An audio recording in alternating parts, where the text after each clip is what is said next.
আজকে লাল কিতাবের একটা ভেরি ইম্পর্টেন্ট ইনফরমেশন আপনাদের সাথে শেয়ার করব। যাদের জন্মছকে 4th হাউসে রাহু থাকে, 4th হাউসে রাহু, লাল কিতাবের রাশি লগ্ন হিসাবে ক্যালকুলেশন হয় না। লাল কিতাবে বেসিক্যালি যে ক্যালকুলেশনটা হয় সেটা হচ্ছে মেষকে 1 ধরা হয় এবং মিনকে 12 ধরা হয়।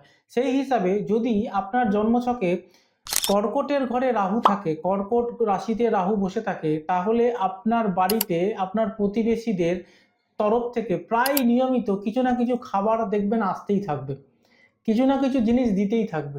হয় পুজো হলে প্রসাদ দেবে, বা আজকে ভালো কিছু খাবার বানিয়েছে সেটা আপনাকে দিয়ে গেল। আর আপনারা যার চতুর্থে রাহু রয়েছে তারা যদি এই খাবার বা এই ধরনের কোনো কিছু জিনিস যেগুলো প্রতিবেশী আপনাকে দিচ্ছে গ্রহণ করেন, আপনাদের গুড লাক ব্লকড হবে। এটা হয়তো শুনতে অবাক লাগলে এটা কিন্তু বাস্তব।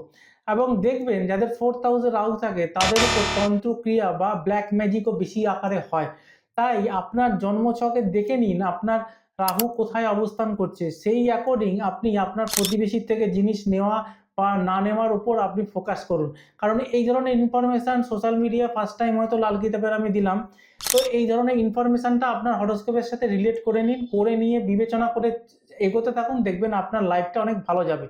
রিলটা ভালো লাগলে অবশ্যই শেয়ার করুন, নিজে জানুন এবং অন্যজনকে জানার সুযোগ করে দিন।